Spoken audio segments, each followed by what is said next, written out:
Good morning to all. आप सभी लोगों का हमारे चैनल में स्वागत है।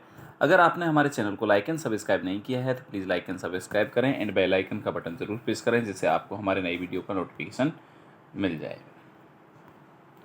कल हमने जो है 90 तक क्वेश्चन पढ़ लिए थे। 91 स्टार्ट करेंगे। Client with the cancer of the lungs से टू द नर्स। एक पेशेंट है जो कि कैंसर के साथ में है और वो कैंसर है लंग्स का। से टू द नर्स, नर्स को बोलता है if I could just a free of the pain. अगर I could just be free of the pain, अगर मैं कुछ दिनों के लिए फ्यू डेज, अगर कुछ दिनों के लिए अगर मैं पेन से फ्री हो जाता हूँ, I might be able to eat more and regain strength. तो मैं क्या कर पाऊंगा, ज़्यादा से ज़्यादा खा पाऊंगा और उससे मेरी स्ट्रेंथ जो है वापस लौट के आ जाएगी। Which stage of the grieving does the nurse conclude the client is in. कौन सी स्टेज है जिसके अंदर जो है वो पर्सन आपको देखने को मिल रहा है। तो हमारी जो ग्रीव की स्टेज होती है वो डाबडा होती है, ये हमें पता है। डाबडा का मतलब क्या होता है? डाबडा का मतलब क्या होता है?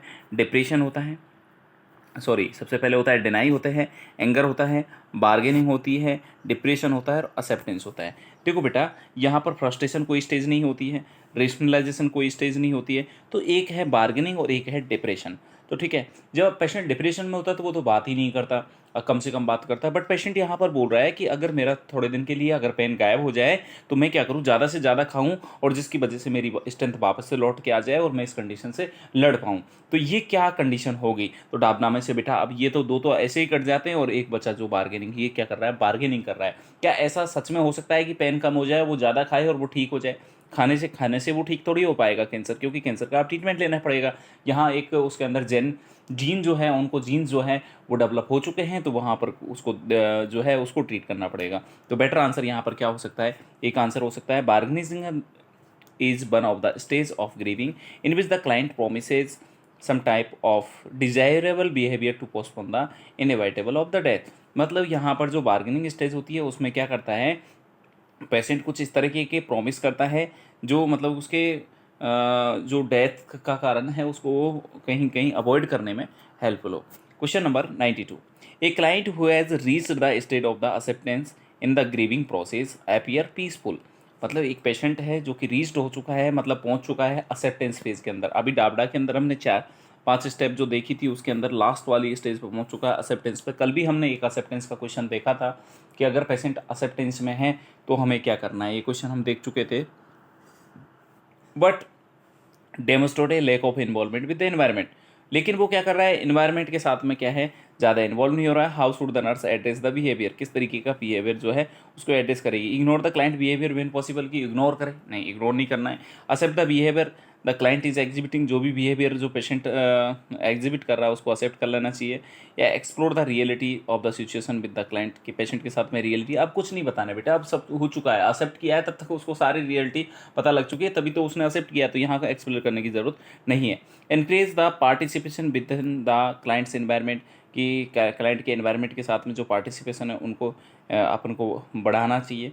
देखो, जब पेशेंट जो है लास्ट स्टेज के अंदर होता है, ग्रीविंग की प्रोसेस है, एक्सेप्ट कर चुका है, ठीक है, और इन्वॉल्वमेंट इन्वायरमेंट की, तो उसको एक्सेप्ट करना चाहिए जो भी वो बिहेवियर शो कर रहा है। Detachment is a coping mechanism that the client need specially when faced with the inevitable of the death. The nurse should accept this behaviour. जब पेशेंट मरने वाला होता है, उसे कंफर्म हो जाता है कि वो मरेगा और मतलब नज़दीक होती है जब डेथ, तो वो डिटैच हो जाता है, और ये एक कॉमन जो है कॉपिंग मैकेनिज्म होता है, तो इसे हमको क्या कर लेना चाहिए, एक्सेप्ट कर लेना चाहिए। नेक्स्ट आता है question number 93। A client has a right above the knee amputation. Right leg का अबव द नी एम्पुटेशन करना है आफ्टर ट्रॉमा सस्टेन्ड इन ए वर्क रिलेटेड एक्सीडेंट। उसके अंदर क्या हुआ, ये कहाँ हुआ कि उसका जो वर्क रिलेटेड काम कर रहा था वहाँ एक्सीडेंट हुआ और ये हो गया साहब, राइट जो नी है उसके ऊपर से क्या हो गया, एम्प्यूट हो गया। Upon awakening from the surgery the client stage, जैसे ही पेशेंट जो है होश में आता है after surgery, what happen to me, मुझे क्या हुआ, I do not remember a thing, मुझे कुछ भी याद नहीं है। What is the nurse initial response, तो नर्स को क्या बोलना चाहिए, tell me what you think happen, क्या हुआ आप बताइए। नहीं, जब वो आपसे पूछ रहा है तो आपको उल्टा क्वेश्चन नहीं करना है उससे, ठीक है। You will remember more as you get better, कि जैसे जैसे आप सही हो जाओगे आप सब याद आ जाएगा, ऐसे बोलें क्या। ये you were in the work related accident this morning, कि आप जो है वर्क रिलेटेड एक्सीडेंट हो गया था। It was necessary to amputate your leg after the accident, के एक्सीडेंट के बाद में आपका जो लेग है उसको एम्पुटेट करना नेसेसरी था। तो मतलब क्या बोलें, तो जो घटना घटित हुई है वही बतानी है। You were in the work related accident this morning, ठीक है बेटा, ये बता देना उसको सिंपल सी बात भाषा में।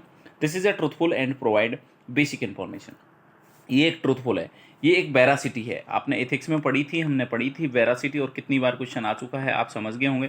तो वेरासिटी से बार बार क्वेश्चन बनता है। The provide basic information that may prompt recollection of what occurred, it is a starting point, ठीक है। नेक्स्ट आता है question number 94। After being medicated for the anxiety a client says to a nurse, I guess you are too busy to stay with me. After being medicated for anxiety, जब मतलब किसी patient को आपने घबराहट के लिए उसको मेडिसिन दी, और वो पेशेंट जो है नर्स को बोल रहा है कि मैंने अनुमान लगा लिया है कि यू आर टू बिजी, कि आप बहुत बिजी हैं, टू स्टे विथ मी, कि मेरे पास रुकने में। How should the nurse respond, आप किस तरीके से रेस्पॉन्स करेंगे। I am so sorry but I have to see other client, कि मुझे खेद है लेकिन मुझे अदर पेशेंट को भी देखना है। I have to go now but I will come back in 10 minutes, कि मैं अभी तो मुझे जाना पड़ेगा लेकिन मैं फिर से 10 मिनट में आ जाऊँगी। You will be able to rest after the medicine start working, you will be able to rest, जैसे जैसे मेडिसिन जब स्टार्ट करेगी अपना वर्क करना तो आप जो है एबल होंगे रेस्ट के लिए। You will feel better after I have made you more comfortable. तो बढ़िया आंसर क्या हो सकता है, उसको जो रियलिटी है वो बता देनी चाहिए बेटा, कि उसको जाना तो पड़ेगा और थोड़ी देर में वो आ जाएगी 10 मिनट के बाद में, तो ये ज़्यादा बेहतर आंसर हो सकता है। This response demonstrate that the nurse care about the clients, कि वो पेशेंट है उसकी केयर कर रही है nurse, and will have the time for the clients special emotional needs, कि उसके वो है टाइम रखेगी निकालेगी। दिस अप्रोच अले द एंजाइटी, जो उसकी घबराहट है उसको कम करेगी, एंड रिड्यूसेज इमोशनल स्ट्रेस, तो उसका इमोशनल स्ट्रेस है उसको भी कम करेगी। A physically ill client is being verbally aggressive to the nursing staff, physically ill patient है जो कि क्या हो रहा है, वर्बली एग्रेसिव हो रहा है, बोले जा रहा है, एग्रेसिव हो रहा है नर्सिंग स्टाफ पर। What is the most appropriate initial nursing response, क्या करना चाहिए। Accept the client behaviour, explore the situation with the client, कि जो सिचुएशन है उसको ज़्यादा आप एक्सप्लोर करने की कोशिश करोगे तो यहाँ और ज़्यादा दिक्कत होगी। Withdraw from the contact with the patient, कि वहाँ से निकल जाए, ये भी एक अच्छा मेथड नहीं है। Tell the client the reason for the staffs action, tell the client the reason for the staff action, जो भी उसने किया उसका के लिए उसको पेशेंट को रीजन बताएं, कारण बताएं, या एक्सेप्ट द क्लाइंट बिहेवियर, कि आप पेशेंट के बिहेवियर को एक्सेप्ट करें। तो at this time the client is using the behaviour as a defence mechanism, acceptance can be an effective interpersonal technique since it is non judgemental. तो यहाँ patient की जो फीलिंग्स हैं बेटा उनको ध्यान में रखते हुए हमको क्या करना है, उस चीज़ को एक्सेप्ट कर लेना है। इवेंचुअली लिमिट में need to be set to the address the behaviour if become more aggressive और हॉस्टाइल, अगर वो ज़्यादा ही एग्रेसिव हो रहा है, हॉस्टाइल हो रहा है, तो उस पर लिमिट सेट करना जरूरी है। बट पहली चीज़ होगी एक्सेप्ट। उसने पूछा क्या है, तो सबसे पहले पूछा है इनिशियल क्या करना है, इनिशियली एक्सेप्ट करते हैं, और वो जब ज़्यादा होने लगता है बेटा तो उसको हम क्या कर देते हैं, उसको जो है लिमिट सेट करने लगते हैं, उस पर क्या कर देते हैं हम, लिमिट सेट कर देते हैं उसके बिहेवियर पे। ऐसा नहीं है कि वो पीटने ही लग जाए, ठीक है ना, तो उस पर लिमिट सेट करना नेसेसरी है। मैनिक पेशेंट में भी यही करते हैं, लिमिट सेट करना ज़रूरी होता है। टोडलर पेशेंट होता है उनके बिहेवियर में भी हमको लिमिट सेट करनी होती है। तो टोडलर के लिए पूछा जा सकता है, कभी मैनिक के लिए पूछा जा सकता है, और यहाँ से भी ये क्वेश्चन आ सकता है। तो सबसे पहले अगर एग्रेसिव होता है तो एक्सेप्ट करना चाहिए बिहेवियर को, ठीक है, और उसके बाद में उस पर लिमिट करनी चाहिए अगर ज़्यादा से ज़्यादा एग्रेसिव होता जाए तो, ठीक है। नेक्स्ट क्वेश्चन आता है क्वेश्चन नंबर 96। ए क्लाइंट आज the nurse should I tell my partner that I just find out I am HIV positive. एक क्लाइंट आज द नर्स, एक जो पेशेंट है वो नर्स से पूछता है, शुड चाहिए आई टेल माई पार्टनर, मुझे बता देना चाहिए, that I just found out I am HIV positive, कि मुझे HIV पॉजिटिव हूँ, इसके बारे में बता दीजिए। What is the nurse most appropriate response, वो पेशेंट है वो नर्स से बोल रहा है कि मुझे जो है अभी हाल ही में क्या हुआ है, HIV हुआ है, तो क्या मुझे पार्टनर से बता देना चाहिए। तो अब हमको क्या करना है, this is a decision you alone can make, कि आप जो है अकेले बना सकते हैं इस तरीके का डिसीजन, आप अकेले लें। तो इस तरीके का सेंटेंस बोलने से क्या होगा कि वो आपसे पूछ रहा है, वो कम्युनिकेशन आपने कहीं कहीं तोड़ दिया है। Do not tell your partner unless asked, जब तक आपका पार्टनर पूछे नहीं आप मत बताइए, ये भी गलत है। You are having difficulty deciding what to do say, कि आपको समस्या हो रही है डिसाइड करने में कि आप क्या बोलें। Tell your partner that you do not know how you became sick, कि आप कैसे बीमार हो गए हैं, ऐसे बता दें उसको, मुझे पता नहीं है। तो ये तो फिर झूठ हो गया, ठीक है। तो बढ़िया क्या हो सकता है कि उसको जो रियलिटी है ना उसको, क्योंकि उसको दिक्कत हो रही होगी, अगर वो खुद का जजमेंट, खुद का डिसीजन जो है खुद ले लेता तो वो आपसे पूछता ही नहीं। तो यहाँ डिसीजन मेकिंग में कहीं कहीं दिक्कत हो रही है, तो डिसीजन लेने में दिक्कत है, इस वजह से उसको क्या कर देना चाहिए, आपको वही सेंटेंस को दोहरा देना चाहिए। You are having difficulty deciding what to say कि आप क्या कहेंगे इसके रिगार्डिंग, आपको डिसाइड करने में क्या आप डिफ़िकल्टी महसूस कर पा रहे हैं। हाँ, तो क्या वो आप जो है उसको जब आप एक तरीके से रिपीट करेंगे तो वो क्या होगा, ज़्यादा हेल्पफुल होगा।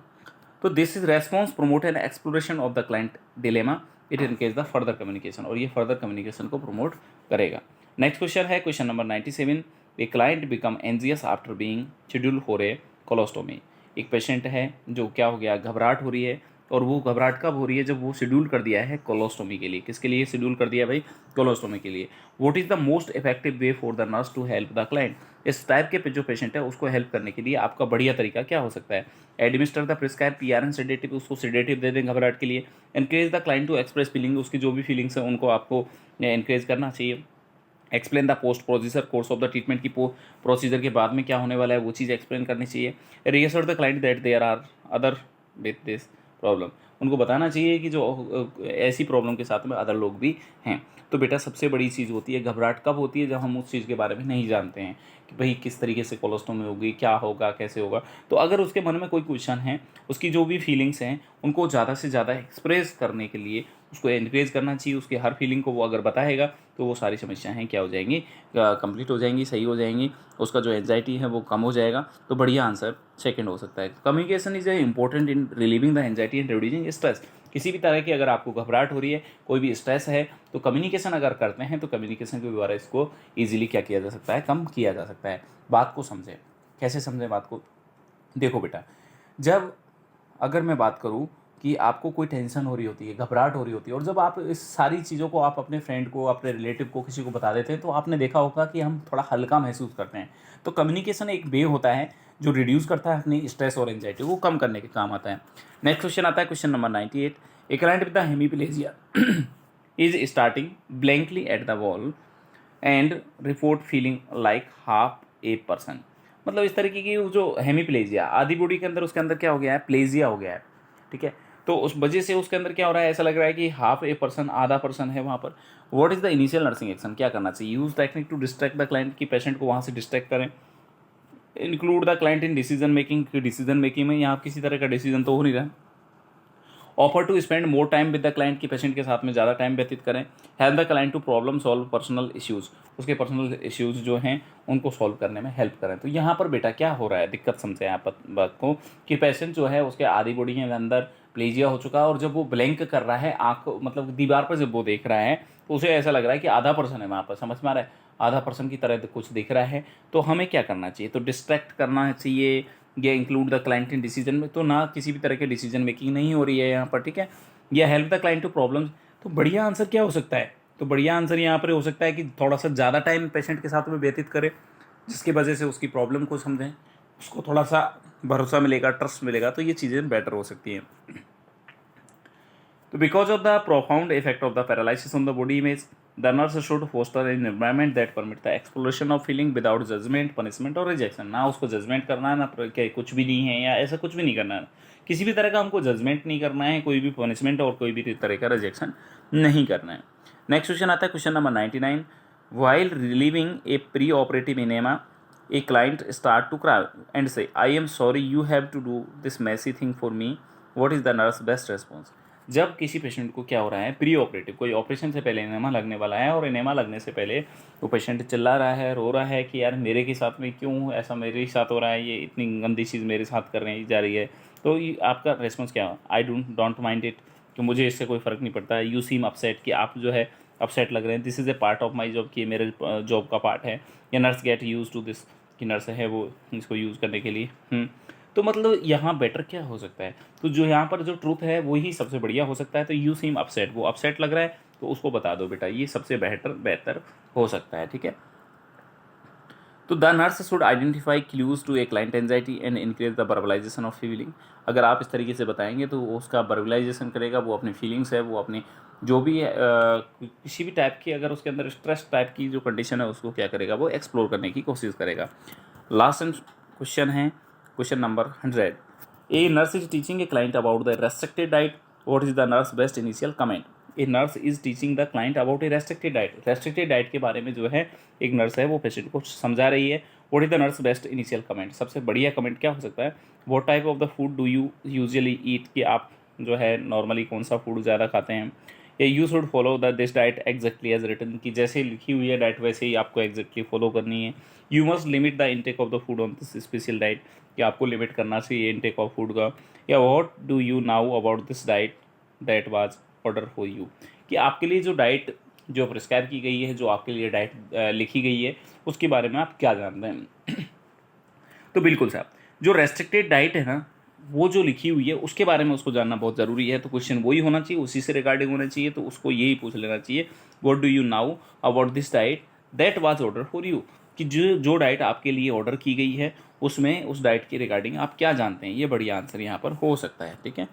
तो दिस क्वेश्चन में validate the client's understanding, the response में indicate the need for further teaching और that the client understands, understanding and accepting the need for the restrictions will increase the adherence to the diet।